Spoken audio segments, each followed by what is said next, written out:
YCP PAC సమావేశంలో మాజీ ముఖ్యమంత్రి వైఎస్ జగన్మోహన్ రెడ్డి కీలక వ్యాఖ్యలు చేశారు. ప్రభుత్వ వేధింపులపై ప్రత్యేక యాప్ తెస్తున్నామని, వైసీపీ కార్యకర్తలను వేధించిన వారి వివరాలను అందులో అప్లోడ్ చేద్దామని అన్నారు. పార్టీ డిజిటల్ లైబ్రరీలో తమ కార్యకర్తలపై జరిగే దారుణాలను పొందుపరుస్తామని, వైసీపీ అధికారంలోకి రాగానే ఆ దారుణాలకు పాల్పడిన వారికి సినిమా చూపిస్తామని జగన్ హెచ్చరించారు. గ్రామ కమిటీల నిర్మాణం సమర్థవంతంగా చేపట్టాలని పార్టీ నేతలకు సూచించారు.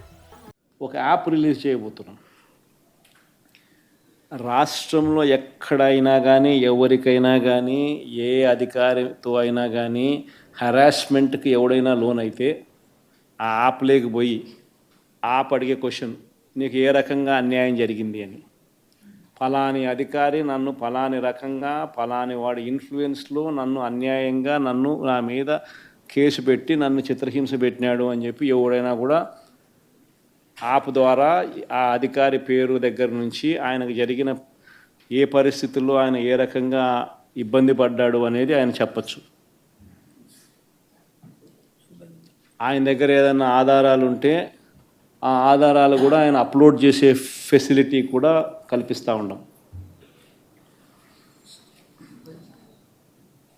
సో ఇంకో బటన్ నొక్కితే ఆయన కావాల్సిన ఆయన దగ్గర ఉన్న ఆధారాలు ఏదైనా ఉంటే ఆధారాలు కూడా ఆయన అప్లోడ్ చేయొచ్చు.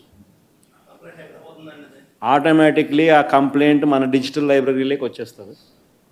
ఆ యాప్ ద్వారా మన డిజిటల్ లైబ్రరీ, మన దగ్గర ఉన్న మన సర్వర్లలోకి, మన డిజిటల్ లైబ్రరీలోకి వచ్చేస్తుంది. రేపొద్దున మనం ముఖ్యమంత్రి అయిన తర్వాత ఆ డిజిటల్ లైబ్రరీ మనం ఓపెన్ చేస్తాం. రేపొద్దున ఎవరికి రాష్ట్రంలో ఏ కార్యకర్తకైనా ఎవరికైనా కూడా ఎటువంటి అన్యాయం జరిగినా, ఏ అధికారి వల్ల అన్యాయం జరిగినా వాళ్ళ పేరు, ఏ రకంగా అన్యాయం చేసినాడు, ఎవరి ప్రోద్బలంతో అన్యాయం చేసినాడు, ప్లస్ నెక్స్ట్ బటన్, మీ దగ్గర ఏమైనా సాక్ష్యాలు ఏమైనా ఉంటే ఏమైనా అప్లోడ్ చేయాలనుకుంటే చేయండి. వీడియోలు కానీ నీకు ఇంకా వేరే సాక్ష్యాలు కానీ ఏమైనా ఉంటే మీ దగ్గర ఉంటే మీరు చేయండి. సో అవి కూడా ఒక అవకాశం. అవన్నీ ఆటోమేటిక్లీ మన సర్వర్లలో, మన డిజిటల్ లైబ్రరీలోకి వెళ్ళిపోతుంది. మనం వచ్చిన తర్వాత అవి ఓపెన్ చేసి ఎవడెవడైతే మన కార్యకర్తలను అన్యాయం చేసినాడో వాళ్ళందరినీ కూడా చట్టం ముందర ఏ రకంగా నిలబెట్టాలనో ఆ రకంగా నిలబెట్టించి అందరినీ కూడా సినిమా చూపించే కార్యక్రమం మాత్రం జరుగుతుంది. వాళ్ళు చేసినవన్నీ కూడా వడ్డీతో సహా ఏదైతే నువ్వు ఎత్తుతున్నావో అదే పండుతుంది. ఎక్కడో కూడా మనం అన్యాయం చేయడం లేదు. ఏదైతే మీరు ఎత్తినారో అదే రేపొద్దున పండుతుంది. చక్కెర వడ్డీతో సహా చెల్లించే పరిస్థితి వస్తుంది. అదొకటి ఖచ్చితంగా నెక్స్ట్ 10 రోజుల్లో రిలీజ్ చేయబోతున్నాం. బాబు ష్యూరిటీ మోసం గ్యారంటీ అని ఏదైతే ప్రోగ్రాం జరుగుతూ ఉందో దాంట్లో మీరంతా కూడా ఇంకా కొంత ఎక్కువ ఇన్వాల్వ్ కావాలి. అంటే ఈ ప్రోగ్రాం అనేది అన్ని చోట్ల బాగా జరుగుతూ ఉంది. ఆర్గనైజ్డ్ పద్ధతిలోకి తీసుకొని రావాలంటే గ్రామ కమిటీస్ను మనం ఎఫెక్టివ్లీ ఫామ్ చేయాలి. ఎఫెక్టివ్లీ మనం ఫామ్ చేసే ఒక అవకాశం దీనివల్ల మనకు వచ్చింది ఈ ప్రోగ్రాం వల్ల. ఈ ప్రోగ్రాము ఎందుకు ఎంత బాగా ఉందంటే ప్రతి చోట కూడా చంద్రబాబు నాయుడు చేసిన మోసం అనేది క్లియర్ కట్గా కనిపిస్తూ ఉంది.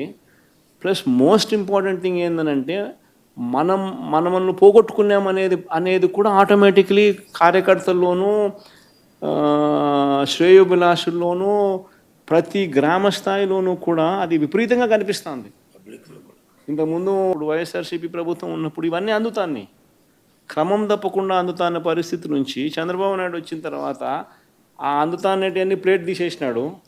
ఆయన ఇస్తానని చెప్పినవన్నీ కూడా బిర్యానీ పెడతానన్నాడు. అది మూతగా బిర్యానీ అనేది పలావు పోయింది, బిర్యానీగా దేవుడెరుగు అనే స్టేజ్లోకి వెళ్ళిపోయిందనే టాక్ ప్రతి ఊర్లో జరుగుతుంది, ప్రతి ఇంట్లో జరుగుతుంది. కాబట్టి గ్రామ స్థాయిలో విపరీతమైన కదలిక వస్తూ ఉంది. ఆ కదలిక వచ్చిన నేపథ్యంలో మనం దీన్ని ఆర్గనైజ్డ్ పద్ధతిలోకి తీసుకొని రావాలి. సో జరగాలనంటే మీరు మూవ్ కావాలి. ఆర్గనైజేషన్ ఇంకా రాబోయే రోజుల్లో అగ్రెసివ్గా ఇక యాక్టివిటీస్లోకి ఇన్వాల్వ్ కావాల్సి వస్తుంది. సో ఆర్గనైజేషన్ యాక్టివిటీస్లోకి ఇన్వాల్వ్ అయ్యే పరిస్థితి వచ్చే టయానికల్లా గ్రామ కమిటీస్ను పూర్తిగా 100% ఎఫిషియెంట్గా ఫామ్ చేయండి. దాంట్లో మీరు క్రియాశీలక పాత్ర పోషించాలి.